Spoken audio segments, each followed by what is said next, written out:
السلام علیکم ورحمۃ اللہ وبرکاتہ۔ آج کی اس ویڈیو میں ہم سیکھیں گے غسل کے بارے میں کہ کن اسباب سے غسل لازم ہو جاتا ہے اور غسل کے کتنے فرائض ہیں اور غسل کا طریقہ کیا ہے، ایک فرض ہے یا 4 فرض ہیں، ساری تفصیل ہم بیان کریں گے اس ویڈیو میں۔ اس سے پہلے میں اور آپ اللہ کے رسول صلی اللہ علیہ وآلہ وسلم پر درود پاک پڑھ لیتے ہیں۔ اللہم صلی علی محمد النبی الامی وعلی آلہ وسلم تسلیما۔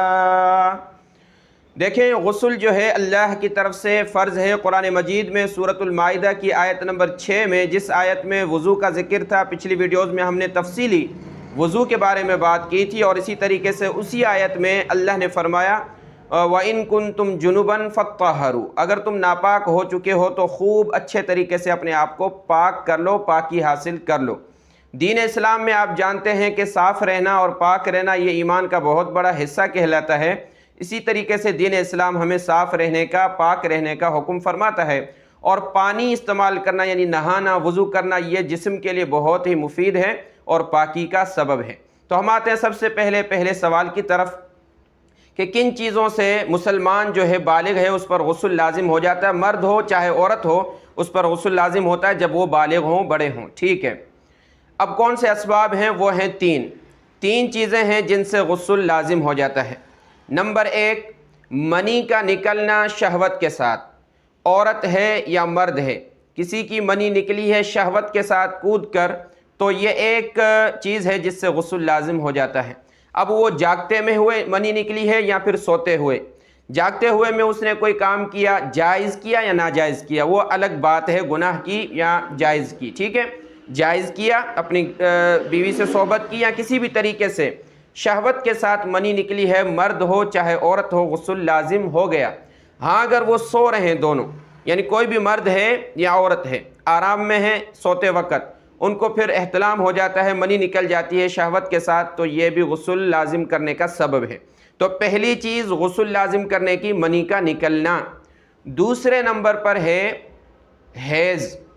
عورت کو جو ماہواری آتی ہے، اس ماہواری جب مکمل ہوگی، اب ماہواری آنا ختم ہو گئی، اب اس پر لازم ہے کہ غسل کر لے اور پھر اپنی عبادتیں شروع کرے، جو عبادت ہے نماز وغیرہ، کیونکہ آپ جانتے ہیں کہ عورت کو جو خون آتا ہے مہینے میں، اس کو جو ماہواری کہتے ہیں یعنی حیض کہتے ہیں، اس دوران نہ وہ تلاوت کر سکتی ہے، نہ عبادت کر سکتی ہے، نہ مسجد میں داخل ہو سکتی ہے، یہ تمام چیزیں اس پر منع ہیں۔ جب وہ حیض اس کا مکمل ہوگا تو اب اس پر غسل فرض ہے کہ غسل کر کے پھر اپنی عبادت شروع کرے۔ تیسرے نمبر پر ہے نفاس۔ یہ چیز بھی عورت سے تعلق رکھتی ہے کہ عورت کا جب بچہ ہوتا ہے، ولادت ہوتی ہے، ڈیلیوری ہوتی ہے، تو اس وقت ایک خون نکلتا ہے جس کو کہا جاتا ہے نفاس۔ تو اس نفاس کے نکلنے سے بھی غسل لازم ہو جاتا ہے، عورت پر لازم ہے کہ غسل کرے۔ 3 چیزیں ہو گئیں غسل کو لازم کرنے کی، ایک منی کا نکلنا شہوت کے ساتھ، یہ یاد رکھیں، پچھلی ویڈیوز میں نے بتایا تھا، کسی کو قبض ہوتا ہے یا کوئی بوجھ اٹھاتا ہے یا کوئی بیماری ہوتی ہے تو ایسے ہی منی کا نکلنا، اس سے غسل لازم نہیں ہو تو وہ بیماری کہلاتی ہے، بغیر شہوت کے وہ نکل رہا ہے، ایک مرض ہے، اس کا علاج کرنا ہے لیکن غسل لازم نہیں ہے، اس کو دھونا ہوگا صرف۔ اور اسی طریقے سے یہاں جو میں ذکر کر رہا ہوں کہ شہوت کے ساتھ مرد یا عورت کی منی نکلی ہے تو اس پر غسل لازم ہے، جائز طریقے سے ہو یا ناجائز سے، غسل لازم ہو جاتا ہے۔ اور اسی طریقے سے حیض کا آنا یعنی عورت کو ماہواری کا آنا، اس کے بعد غسل کرنا، اور نفاس کا، یہ 3 چیزیں ہیں۔ اب ہم آتے ہیں اس بات کی طرف کہ غسل کے کتنے فرائض ہیں، ایک فرض ہے یا 4۔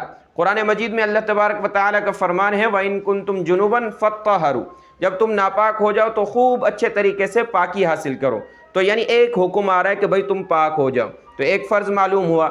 اور بہت سی جگہوں پر عورتیں یہ سمجھتی ہیں کہ عورت کے لیے 4 فرض ہیں، یعنی غرارے کرنا، منہ میں پانی اچھے طریقے سے دھونا، منہ کو اندر سے، ناک میں پانی چڑھانا اوپر تک، پورے جسم پر پانی بہانا، پلس میں یہ 3 ہو گئے، پلس میں ایک اور کیا ہے کہ اپنی شرمگاہ کو کپڑا وغیرہ ڈال کر صاف کرنا، یہ کہ عورتوں نے سنا ہوا، ہم سے سوال کیا، یہ اس طرح 4۔ تو دیکھیں نہ مطلب 3 4 کوئی بھی بات نہیں، قرآن مجید کے اعتبار سے ہی جواب ہے، یعنی جو قرآن مجید میں ہے کہ خوب پاکی حاصل کرو تو فرض ایک ہی ہے۔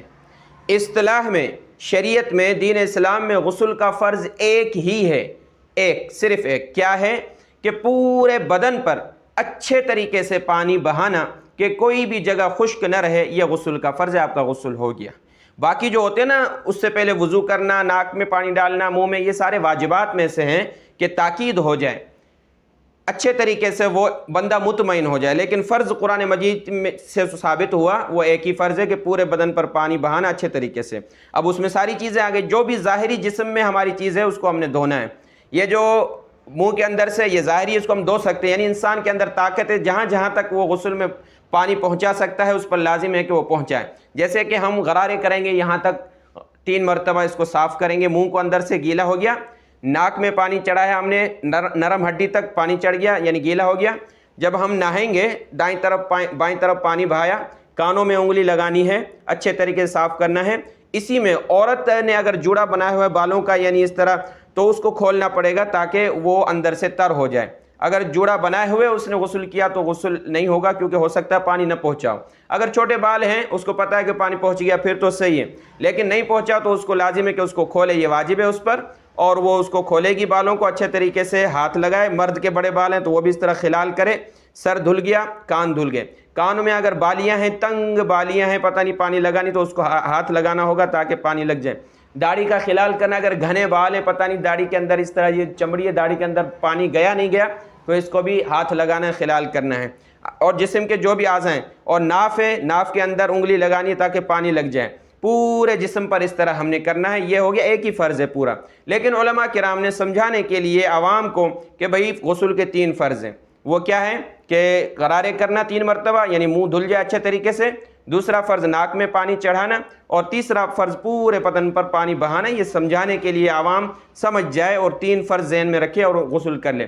لیکن شریعت میں اصطلاح میں ایک ہی فرض ہے، وہ یہ ہے کہ جس نے بھی کر لیا، پورے بدن پر پانی بہایا پاکی کی نیت سے کہ میں غسل کر رہا ہوں، تو اس کا غسل ہو گیا۔ یہ فرائض تھے، میں نے ذکر کیا۔ تیسری چیز غسل کا طریقہ۔ دیکھیں غسل کا مسنون طریقہ یہ ہے کہ جب بھی انسان غسل کے لیے جائے تو وہاں تہبند باندھے، یعنی کوئی لنگی وغیرہ باندھ کر نہائے۔ برہنہ ننگا ہو کر نہ نہائے تو بہتر ہے۔ اگر ننگا ہے، مرد ہے، تو پھر اس کو چاہیے کہ بیٹھ کر نہائے، اور عورت بھی پردے میں نہائے بیٹھ کر۔ اور اس طریقے سے کہ جب ہم بیت الخلاء جائیں نہانے کے لیے یا واش روم وغیرہ کے لیے تو بیت اللہ کی طرف ہمارا رخ نہیں ہونا چاہیے۔ اسی طریقے سے مسلمان کو اس طرح باتھ روم یہ بنانا نہیں ہے، تعمیر ہی نہیں کرنا کہ جس کا رخ بیت اللہ کی طرف ہو، یہ ناجائز ہے۔ بیت اللہ کے علاوہ کی رخ کی طرف انسان بنائے بیت الخلاء وغیرہ، جہاں وہ استنجا کرے تو بیت الخلاء کی طرف رخ نہ ہو۔ تو غسل خانے میں نہاتے وقت ہم نے بیت اللہ کی طرف نہ یہ سامنے والا حصہ کرنا ہے، نہ بیک سائڈ کرنی ہے، یہ رائٹ یا لیفٹ وہاں آنا چاہیے بیت اللہ کی طرف۔ تو اس طریقے سے جب ہم غسل کریں گے یعنی بیٹھ گئے اور اسی طریقے سے تہبند باندھ کر، تو سب سے پہلے ہم نے ہاتھ دھونے ہیں۔ ہاتھ دھو لیے تو اس کے بعد جو نجاست لگی ہوتی ہے، اگر جیسے میں نے کہا غسل لازم ہوا ہے، منی نکلی ہے، مرد ہے عورت کچھ بھی اگر اس کو لگی ہے کوئی ایسی ناپاک چیز تو اس کو دھو لے، استنجا کر لے۔ چھوٹا بڑا جو شرمگاہ ہے، آگے پیچھے کی شرمگاہ، ان کو دھو لے اچھے طریقے سے، صاف کر لیں۔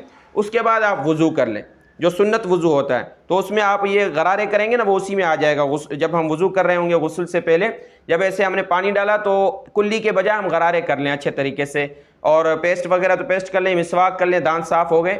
دوسرے نمبر پر ناک میں پانی چڑھایا اوپر تک، اور یہ بایاں ہاتھ ہے میرا الٹا، اس کی انگلی اندر لگا لی، یہ گیلی انگلی ہوگی، ہاتھ دھل گئے تو اندر لگا لی، تو اس یہاں تک یہ ہو جائے گا صاف۔ اس کے بعد ہم دائیں طرف پانی بہائیں گے کندھے پر، بائیں طرف کندھے پر پانی بہائیں گے، اس کے بعد سر پر۔ پہلے کندھوں پر پانی بہایا جائے تاکہ پانی کی عادت بن جائے، جیسے ابھی سردی کا موسم ہے تو فوراً سر پر نہیں بہانا، یہ تو عام سنت بھی ہے۔ دائیں طرف بہایا، بائیں طرف، پھر پورے بدن پر پانی بہایا، پھر پورے بدن کو ہاتھ لگانا اچھے طریقے سے، مطمئن ہو جائیں۔